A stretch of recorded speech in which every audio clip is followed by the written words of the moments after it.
My name is Vanessa Reed. I'm 37 years old, and 3 months before my younger sister's wedding, she looked directly at me across our mother's dining room table and said, "Don't take this personally, but we need people who look successful in the family photos." I remember exactly how the room looked. The chandelier was on. My mother had her reading glasses pushed up on her head. My sister Emily was scrolling through seating charts on a tablet. And there was a white envelope sitting beside my plate. Inside was a wedding invitation addressed to me alone. No guest. No +1. No mention of my husband. I didn't say anything at first. I just folded the card back into the envelope and placed it on the table. Emily kept talking, as if she hadn't said anything unusual. She explained that the wedding was going to include several influential families from her fiancé's side. There would be business owners, investors, local politicians, and people she described as important connections. Then she glanced at me. "Daniel doesn't really fit the image we are going for." The room went quiet. "Daniel is my husband. We've been married for 9 years." And in that moment, my own sister reduced him to an image problem. If you've ever sat in a room where someone casually tells you exactly how little they think of you, you probably know the feeling. It doesn't always arrive as an insult.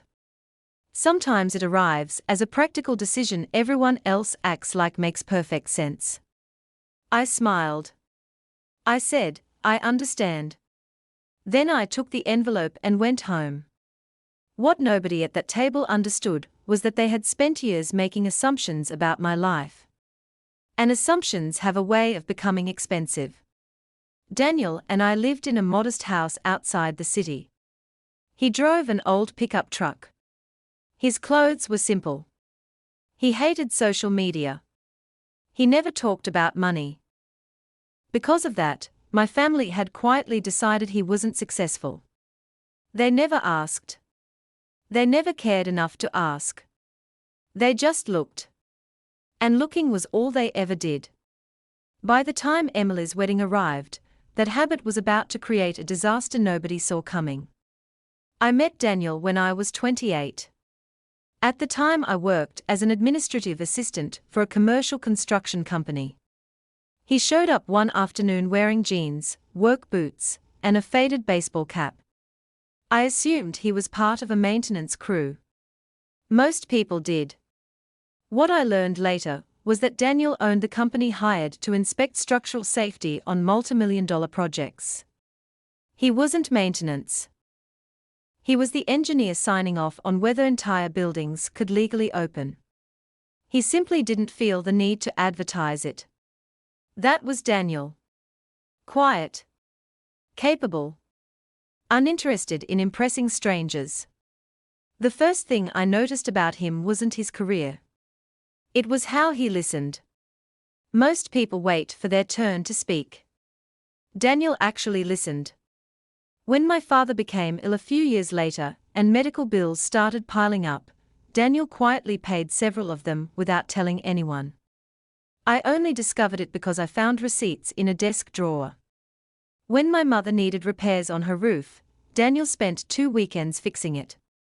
My family thanked him and immediately forgot. That became the pattern. He helped. They accepted. Then they went back to treating him like background furniture. Emily was especially bad about it. She loved appearances. Everything was about appearances. The right neighborhood.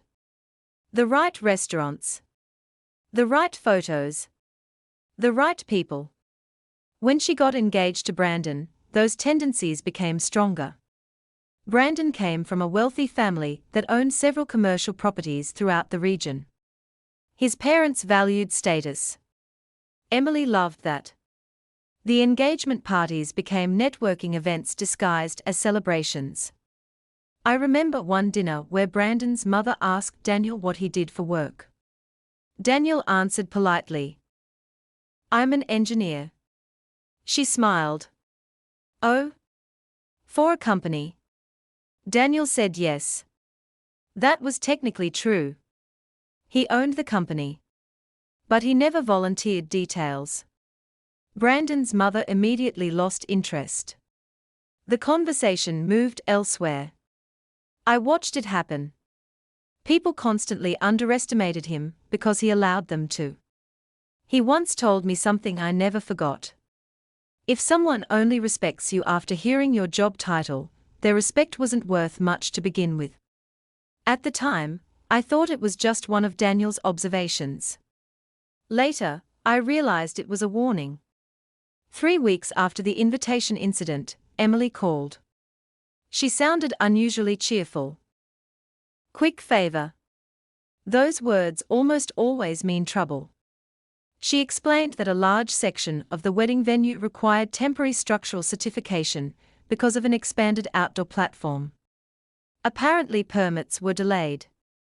Inspection paperwork was missing. And the wedding date was approaching fast.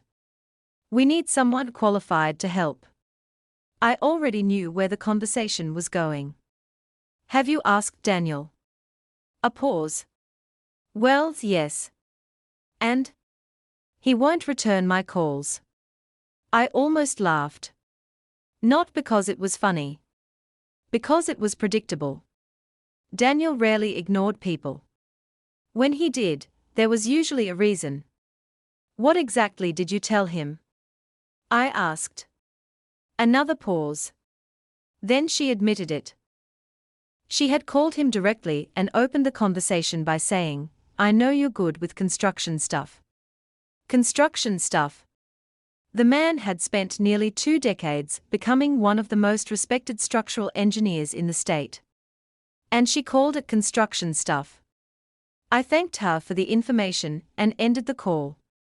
That evening, Daniel came home. I told him about the conversation. He listened quietly. Then he sat at the kitchen table. Do you want to know why I didn't call her back? I nodded. He opened his phone. There was a text message. Not from Emily. From Brandon. It read. We'd appreciate professional help. Obviously, we'd pay. Since you're probably not attending many high-end events anyway, this could be a good opportunity for networking. I read it twice. Then a third time. Daniel wasn't angry. That was the remarkable part. He simply looked tired. Like someone who had finally reached the end of a very long pattern. They don't actually know me, he said. No. They've never tried. No. He nodded. Then he returned to eating dinner. That should have been the end of it. But wedding problems have a way of multiplying. A week later, my mother called. Then my aunt. Then Brandon's father. Then Emily again. The venue issue was becoming serious. Without proper certification, sections of the property couldn't legally be used. Guest counts would have to be reduced. Layouts would change. Money was being lost. Suddenly everyone remembered Daniel existed. Funny how that works. People who had spent years dismissing him were now leaving polite voicemails. Daniel listened to exactly one of them. Then he deleted the rest. I asked what he planned to do. His answer surprised me. Nothing. Nothing. They have options. What if they keep asking? He shrugged. Then they'll have to ask someone else. For the first time in our marriage, I realized he wasn't being passive. He was setting a boundary. There's a difference. A few days before the wedding, the real problem surfaced. The engineering firm Brandon's family hired discovered issues with the temporary platform design. Not catastrophic issues, but serious enough that approval couldn't be rushed. Corrections would take time. Time they no longer had. Panic spread quickly. Phone calls increased. Voicemails multiplied. Emily eventually appeared at our front door. I remember the exact time. 6:17 p.m. Daniel was watering plants in the backyard. I opened the door. My sister looked exhausted. For a moment she didn't seem like the polished bride obsessed with appearances. She just looked scared. I need to talk to him. I stepped aside. She found Daniel outside. And for the first time in years, I watched Emily speak without performance. No image. No audience. No strategy. Just honesty. She admitted the venue problem. She admitted the family pressure. She admitted the wedding might have to be significantly reduced. Then she finally said something I never expected. I think we've treated you badly. Daniel remained silent. Emily looked down. I don't think I noticed how often we did it. That was probably the most truthful sentence she'd spoken in years. Most people don't notice patterns they benefit from. Daniel listened. Then he asked one question. Why wasn't Vanessa's husband welcome in the photos? Emily froze. Because suddenly the conversation wasn't about permits. It wasn't about inspections. It wasn't about a wedding. It was about respect. And respect is harder to fake than gratitude. She didn't have a good answer. There wasn't one. After a long silence, she quietly said, I was wrong. Daniel nodded. Then he did something neither of us expected. He agreed to review the documents. Not because of the wedding. Not because of Brandon. Not because of the money. Because my sister had finally told the truth. The next 48 hours changed everything. And when Brandon's family finally learned exactly who Daniel was, the room became very quiet. The same people who had dismissed him for years suddenly discovered they had been talking down to the one expert whose opinion every contractor, architect, and inspector in the project respected. The wedding happened. The photos happened. And for the first time, nobody asked Daniel to stand at the edge of the frame. They asked him to stand in the center. Not because he had changed. Because the truth had finally become visible. And that's the thing I've learned. The people who judge your worth by appearances are often revealing more about themselves than about you. My family spent years looking at old trucks, simple clothes, and quiet behavior. They thought they were seeing the whole story. They weren't even seeing the first chapter. By the end of that wedding, Emily understood that. So did Brandon. So did everyone else. And strangely, the most important outcome wasn't the apology. It wasn't the recognition. It wasn't even the respect. It was that Daniel never changed who he was to earn any of it. He stayed exactly the same man. The rest of them finally learned how to look.